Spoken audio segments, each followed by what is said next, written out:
today's story, someone's there. For the best experience, we recommend dimming your room lights. I don't remember the last time I slept through the night. The city never stops. The lights never go out. And neither do my thoughts. It's been 3 weeks since my flatmate moved out. Now it's just me, and the echo of everything I don't want to think about. Coffee doesn't help, but wine does. Well, kind of. But I stay awake nevertheless, with eyes like old stars, even after the laptop shuts down. I hate this city. Work's a nightmare. The traffic is horrendous. The tube looks scary. Mum's calls make me anxious, so I stopped answering. I have no one else to call. A sister who lives an hour away but is too busy with her toddlers. It's easier to come home, drink, pass out, repeat. Every night, the same blur. That morning felt different. I woke up in my bed, not the couch, as I do every day. I told myself I must have moved in my sleep. Groggy and weary, I dragged myself to the bathroom. The cold water stung my eyes. I was not ready to start the day. I let the shower run for a while to get some of the bleariness out of my being. Then I saw them. Bruises.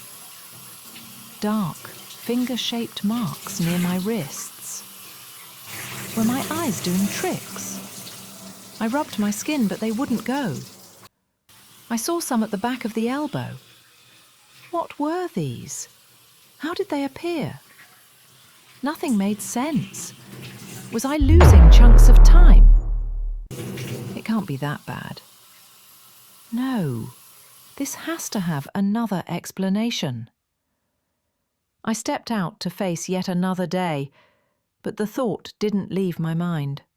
When I walked back to my apartment at night, I felt more mindful, more alert, as if I was retracing every step to remember what may have happened last night.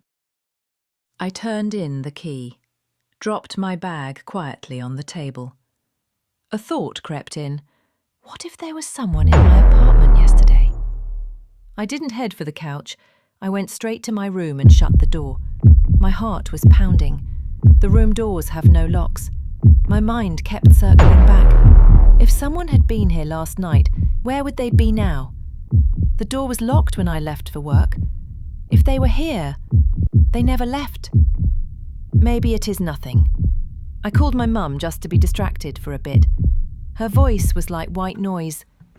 Then I heard it, what my ears were straining to hear. A sound in the sitting room. Something moved, very briefly. A chair? My heart hammered so loud, I thought it could be heard from outside. My hands were cold. My mind raced. Should I call the police? But what would I say? That I feel someone's here? Lock myself in the bathroom and wait?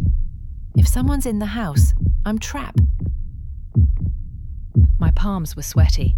I clutched my phone and took a step towards the bathroom. I didn't say anything to my mum and continued pretending to speak to her, even though the call had ended. If there was someone outside, I didn't want them to jump into action. I looked around the room in a desperate search for a possible weapon to defend myself with. There was nothing. The knives were in the kitchen. If I called the police now, the person outside would hear it. What should I do? Then, the doorbell rang, loud and clear, cutting through the thick silence. I froze. Who comes here at this hour? I have to step out of the room. This could be my only chance. The intruder would certainly expect me to answer the door. I held my breath as I walked past the sitting room. I could feel a cold stare on my skin from someone lurking in the room. I headed straight for the door, keeping a straight face and restrained steps. I was paralyzed with fear. I was certain that a pair of hands would grab me any second. Those 40 seconds of walking to the door were the longest 40 seconds of my life. A delivery man stood there. I opened the door. 12B, he asked. The wrong door. I picked the keys from the tray and slid out of my apartment, closed the door behind me, turned the key. I was shaking. The words tumbled out of my mouth. Please, there's someone inside my apartment. The neighbour from 12B had stepped out by then. I could hear nothing but my own heartbeat.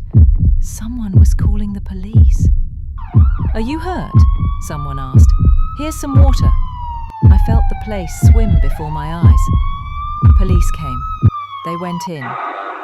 After some time, one of them came out. He asked me to go inside and see it for myself. I walked with them to the bathroom, the one used by my flatmate. They found a small storage space behind the window. A broken vent opened onto the building's ledge. Someone had been living there, climbing in and out at night. In the flashing lights, I could see a blanket, some food wrappers and dented cans. The landlord was called in. Apparently, the damage was reported by my flatmate a month ago. He just never fixed it. They called it negligence. For me, it was living through a nightmare. I still don't know how I ended up in my bed that night. Maybe the person dragged me by my wrists. Maybe he had a motive. Or maybe he didn't. I don't sleep on the couch anymore. I don't sleep at all.